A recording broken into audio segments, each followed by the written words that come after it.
जवाब आया, ठीक ही तो टाइटल दिए हैं। होली के 2-4 दिन बाकी थे, सो हंसी ठिठोली का माहौल गर्म था। मैं भी उसमें शामिल हो गई। अगले दिन लड़कियों ने पिकनिक का प्रोग्राम बनाया। मेरा मन तो बिल्कुल नहीं लग रहा था, किंतु उनकी जिद के आगे झुकना पड़ा। बाहर निकली ही थी कि डाकी ने चिट्ठी पकड़ा दी। कलकत्ते से आई थी, लिखा था आज होली है, घर में होली मनाई गई होगी, और कि मेरी चिट्ठी उन्हें मिली तो कैसा संयोग कि डाकिए पर किसी ने रंग डाल दिया और पूरी चिट्ठी रंग में तरबतर थी। इसे एक अजीब पर शुभ संयोग ही कहना चाहिए। लिफाफे में रंग और गुलाल की पुड़ियां रख दी। मेरी होली तो मन गई। मैं लड़कियों के साथ पूरे जोश खरोश से पिकनिक के लिए चल दी। कलकत्ते की बातें लिखी थी कि सीनियर्स का इम्प्रेशन अच्छा है। एक बार मुझे पढ़ाया गया था, debit your losses and credit your gains. वही दोबारा पढ़ना पड़ रहा है। हर टेस्ट में पेपर्स बहुत अच्छे होते हैं, करीब करीब 100% नंबर मिलते हैं, पर पढ़ने में मन नहीं लगता। अकेले पढ़ने की आदत नहीं है इसलिए। वैसे यहाँ केवल पास होना है, सीनियरिटी तो वही रहेगी जो IAS में थी। अब की परीक्षाओं के आधार पर कोई अंतर नहीं पड़ने वाला है। फिर भी तुमने मुझे आसमान पर बिठा रखा है, और जिन्हें हम आसमान पर बिठा रखते हैं वो गिरते हैं तो बहुत चोट लगती है। इसलिए इत्मीनान रखो, मैं पूरे जोर शोर से पढ़ाई करने लगा हूँ और अच्छे नंबर लाने की कोशिश में रहूंगा। हॉस्टल में एक टीचर और आई थी, मिस मीनाक्षी। हाथ देखने में दखल रखती थी। एक दिन सब उन्हें घेरे खड़ी थी। मैंने भी हाथ दिखाया। बोली, तुम्हारे हाथ में फॉर्च्यून लाइन डबल है। तुम और तुम्हारा हस्बैंड दोनों ही अच्छी पोजीशन में रहोगे। शाम को मैना भाभी के यहाँ गई। उनके श्रीमान जी को भी हाथ दिखाया। वे भी पॉमिस्ट्री और ज्योतिष शास्त्र अच्छा जानते थे। उन्होंने भी वही बात कही जो मीनाक्षी ने कही थी। मन प्रसन्न हो उठा, पर वे तुरंत ही फिर बोले, फॉर्च्यून लाइन पर आइलैंड दिख रहा है, ठीक से दिखाई नहीं पड़ रहा है, फिर दिखाइएगा। अगर आइलैंड होगा तो 26-27 जिंदगी में एक बुरा परिवर्तन होगा। आइलैंड नहीं होगा तो 26-27 में बड़ा अच्छा परिवर्तन होगा। मेरा मन तो दुविधा में पड़ गया। भाग्य की बात कौन जाने, कहीं यदि वे और किसी के आकर्षण में बन गए तो मेरा क्या होगा? मैं तो जीते जी मर जाऊंगी। वैसे मुझे पूर्ण विश्वास था कि ऐसा नहीं होगा। फिर भी मन की गति पर अख्तियार नहीं रहता है और अक्सर वह आशंकाओं कुशंकाओं की ओर ही भागता है। जब तब ऐसी वैसी बातें सोचने लग जाती। इसी रो में एक दिन मैंने एक चिट्ठी में लिखा, पहली बार इनकम टैक्स में लड़कियां आई हैं, कैसी हैं वे लोग? उत्तर मिला, स्मार्ट, आधुनिक, बुद्धि में तेज। मैंने पूछा, जिंदगी की राह में कहीं कोई दूसरा अपना मिल गया तो? जवाब दिया ठाकुर ने, रास्ते में मिला हर कोई दूसरा जरूरी तो नहीं कि अपना ही हो। कुछ ही अपने होते हैं और मुझे उनकी पहचान है। मेरा मन आश्वस्त हो गया। अगले दिन फिर चिट्ठी आई। कल तुम रोई थी, मैं जानता हूं तुम कहोगी नहीं, पर तुम्हारा चेहरा मेरे दिल पर बना है। उस पर जरा सी भी शिकन आए तो मुझे पता चल जाता है। उसी चिट्ठी में मैंने लिखा था, मैं तो खास सुंदर भी नहीं हूं, पहनने ओढ़ने मेकअप करने का ढंग भी नहीं जानती हूं। इन्होंने जवाब दिया, बनावट से जो समझौता कर लेते हैं वे अक्सर धोखा खाते हैं। ठाकुर अपने कलकत्ता प्रवास की एक एक बात मुझे लिख भेजते थे। मसलन कितनी तनख्वाह मिलती है, किस तरह के लोग हैं। वहाँ पूरे हिंदुस्तान के लोग थे, कोई पंजाबी, कोई मद्रासी, कोई उड़िया और बंगाली तो थे ही, पर कोई एक दूसरे से ज्यादा बात नहीं करता था। 3-4 को छोड़कर हिंदी कोई समझता नहीं। दिन भर अंग्रेजी बोलते जी उब जाता। एक भाषा हिंदुस्तानी जो सबको आनी चाहिए वही कोई नहीं जानता, सिर्फ 4-5 उत्तर प्रदेश के लोगों को छोड़कर। कितनी ही बातें, कब किस विषय का टेस्ट होना है और उसमें कितने नंबर आए हैं। अकाउंट्स में 30 में से 30 नंबर आए हैं। अब तुम मत कहना कि मैं कोशिश नहीं कर रहा हूँ। कैसा मकान देखा, क्या किराया है, ये भी लिखा। राय भी पूछी कि किसके साथ शेयर करूं, आदि आदि। और पूछा तुम समय कैसे बिताती हो। हमारे कॉलेज में साहित्यिक गोष्ठियां भी हुआ करती थी। मेरा विषय तो अर्थशास्त्र था, परंतु मुझे हिंदी से विशेष प्रेम था। हम दोनों ने ही हिंदी साहित्य सम्मेलन प्रयाग से साहित्य रत्न की परीक्षा पास की थी। उसे एमए के बराबर मान्यता मिली थी। मैंने फिर विदुषी भी कर लिया था। हिंदी से मेरा बचपन से लगाव था। उस दिन हिंदी मंच की ओर से एक गोष्ठी का आयोजन था। हिंदी के प्रतिष्ठित कवि गोपाल दास नीरज आने वाले थे। कानपुर में उन दिनों नीरज के गीतों की धूम थी। नीरज डीएवी कॉलेज के ही छात्र थे। हम लोगों से सीनियर थे। मैं उनसे कभी मिली नहीं थी, ना ही उनकी कविताएं सुनी थीं। कानपुर में वैसे तो साहित्यिक गोष्ठियां अक्सर होती रहती थीं, पर हमारे घर का माहौल ऐसा नहीं था। मेरा बाहर जाना आना भी बहुत कम था, इसलिए नीरज को सुनने की लालसा बहुत थी। गीतों का राजकुमार संबोधन उन्हें मिला था। खचाखच भरे हॉल में उन्होंने सुनाया, एक पांव चल रहा अलग अलग और दूसरा किसी के साथ है। एक सांस मौत के करीब है, एक सांस जिंदगी के पास है। एक फूल में छुपी हुई बहार, एक फूल में खिंचा उदास है। इसलिए विषाद में, विलास में एक पांव चल रहा अलग अलग और दूसरा किसी के साथ है। बहुत अच्छा समा बांधा उन्होंने। नीरज का कविता पाठ का ढंग भी बहुत अच्छा और अपने ढंग का अकेला था। हृदय की अनुभूतियों को बड़े सुंदर ढंग से उन्होंने प्रतिपादित किया था। बाद में तो नीरज की कविताओं को पढ़ा और सुना भी। हृदय में प्रेम अनायास अंकुरित होता है, सहज रूप से पुष्पित और पल्लवित होता है और फिर अबाध गति से फूट पड़ता है। प्रेम की इस भावना को बड़े स्वाभाविक ढंग से भाषा के सहज प्रयोग के माध्यम से, इस खूबी से उन्होंने अपने गीतों में उतारा कि वह गीत की आत्मा के साथ साथ उसकी शक्ति भी बन गई। बाद में नीरज एक अत्यंत लोकप्रिय कवि के रूप में उभरे। उस बार इलाहाबाद में महाकुंभ का स्नान निकला था। वहां कितनी भीड़ होगी इसका अनुमान लगा लगा कर मैं तो जाना नहीं चाहती थी, पर अम्मा का बहुत मन था। एक बस ठीक की गई किराए की। बहुत से यात्री जा रहे थे। अम्मा जी, मैं, भैया जी, अमृतसर वाली भाभी जी जाने के लिए तैयार हुए। बस पूरी भरी हुई थी। सभी यात्री बड़े मन से कीर्तन किए जा रहे थे। तभी एक आश्चर्यजनक घटना घटी। हमारी बस का एक्सीडेंट हो गया। कैसे हुआ ये तो उस समय किसी को मालूम नहीं हुआ, पर अचानक एक जोर का झटका लगा। बस एकदम ऐसे उछली जैसे किसी ने गेंद उछाल दी हो। एक ओर झुकी, उल्टी हुई। जय बजरंगबली, जय जय हनुमान गोसाई कृपा करो के नारों से बस गूंजी और बजरंगबली का स्मरण करते ही ऐसा झटका लगा कि बस सीधी होकर फिर सड़क पर खड़ी हो गई। उस समय ऐसा ही महसूस हुआ जैसे किसी ने बस को ऊपर उछाला, वह नीचे आई और फिर किसी ने उसे सीधा कर दिया। पलक झपकते ही ये सब हो गया। सही में एक बड़ी दुर्घटना बजरंगबली ने टाल दी थी।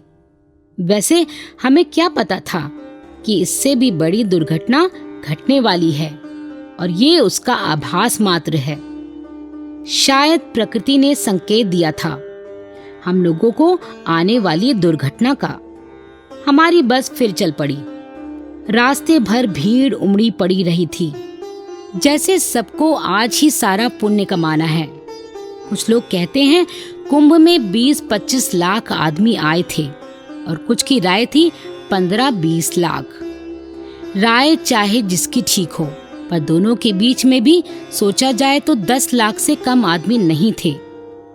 हम जैसे ही कुंभ स्थान की ओर पैदल बढ़े कि एकदम से एक बड़ा हुजूम आगे बढ़ता देखा। नागा बाबाओं का जुलूस आ रहा था। चारों ओर अफरा तफरी मच गई। सभी दर्शन करने आगे बढ़ रहे थे, जैसे कयामत बर्पा हो रही हो। इतने में सुना कोई पुल टूट गया है, जिस पर होकर लोग संगम में नहाने का पुण्य प्राप्त करना चाहते थे। फिर लाशों का तांता लगा। लाशों पर लाशें चली आ रही थीं, एक के बाद एक।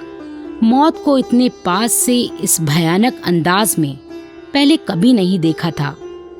आज भी इस घटना को याद कर रोंगटे खड़े हो जाते हैं।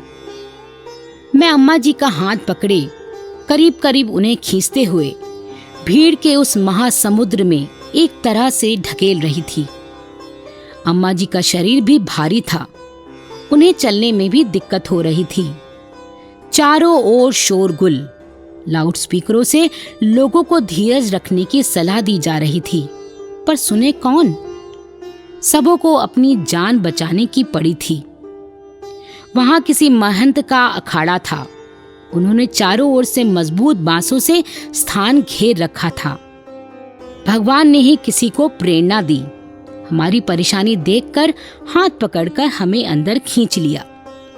सुरक्षित स्थान पर पहुंचकर भगवान का लाख लाख धन्यवाद किया।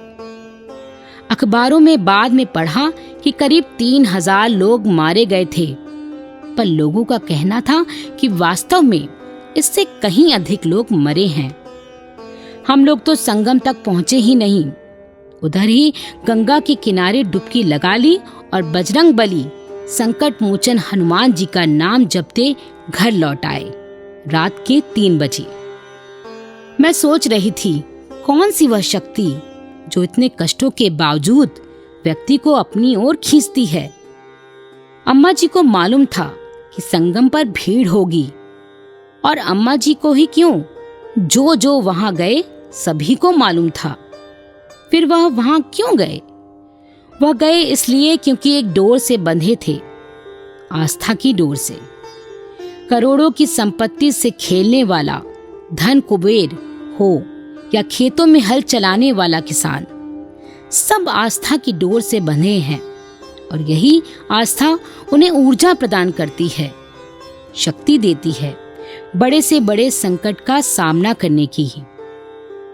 हमारी संस्कृति का मूल स्वर यही है।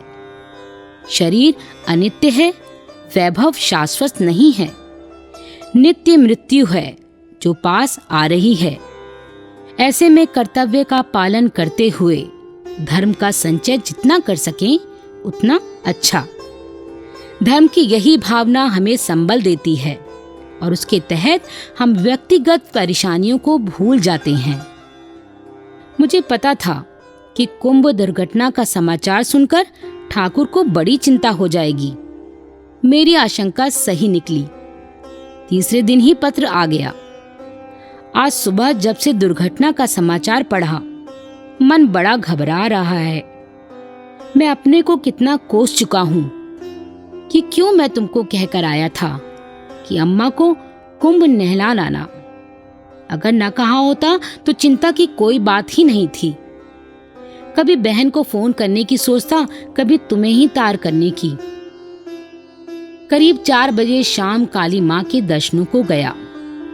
बड़ी भीड़ होने के बावजूद दर्शन किए, प्रार्थना की, तुम लोग सकुशल वापस आ जाओ। वहां से काली जी का सिंदूर पत्ते पर ले आया था। उसे इस पत्र के साथ भेज रहा हूँ, माथे से लगा लेना। ढांढस के लिए, स्नेह के लिए, प्यार के लिए, साहस के लिए, प्रेरणा के लिए मुझे तुम्हारी जरूरत है। शनिवार को विराज बहू देखी। वैसे मैं सोचता हूँ कि मैंने पहले से ही, बहुत पहले से ही देख रखी है। पिक्चर काफी पसंद आई। पर मैं डायरेक्टर के साथ पिक्चर के अंत से सहमत नहीं हूँ। क्यों नहीं? अंत में जब विराज बहू घर वापस आती है तब उसे दोबारा उसके पति के साथ उसी प्रेम भाव से रहते दिखाया जा सकता है। विराज बहू की मृत्यु से मुझे बड़ी ठेस लगी। उसकी मृत्यु से ऐसा मालूम पड़ा कि उसकी तमन्ना, पवित्रता, तपस्या सब कुछ हार गई। उसकी केवल एक तमन्ना की जीत हुई कि वह नीलांबर के कदमों में अपने प्राण त्यागे। मुझे यह पराजयवादी मनोवृत्ति हर वस्तु में पसंद नहीं।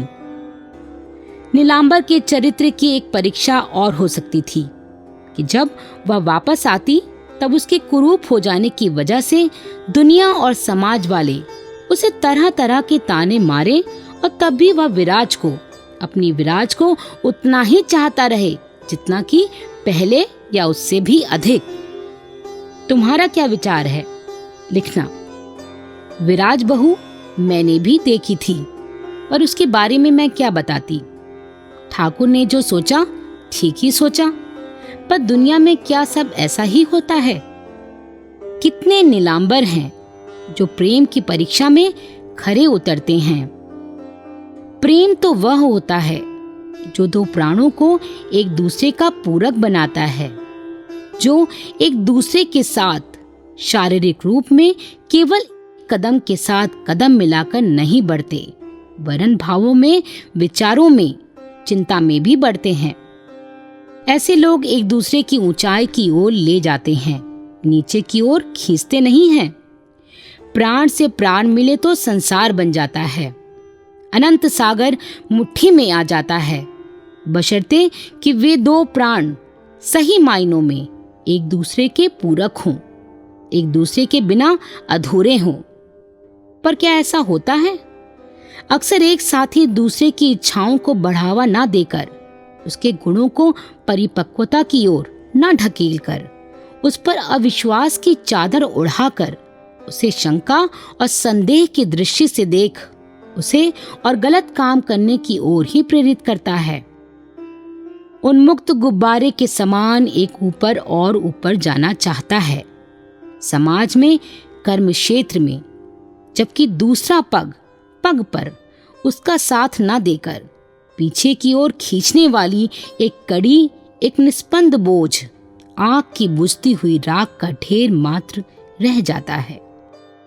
ऐसी स्थिति में विवाह के बाद जिंदगी रसहीन हो जाती है, या दो व्यक्ति अपने अपने मन के पिंजरों में कैद एकाकी हो जाते हैं। ऐसे विवाह का क्या होना और क्या ना होना, कोई भी ऐसी समस्या नहीं होती जो एक साथ बैठकर तरीके से सुलझाई ना जा सके।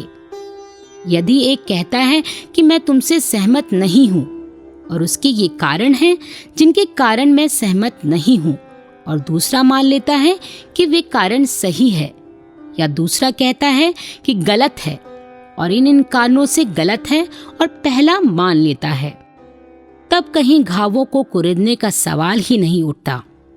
घावों पर मरहम लग चुका होता है। मेरे और ठाकुर के बीच में ऐसा ही रिश्ता था।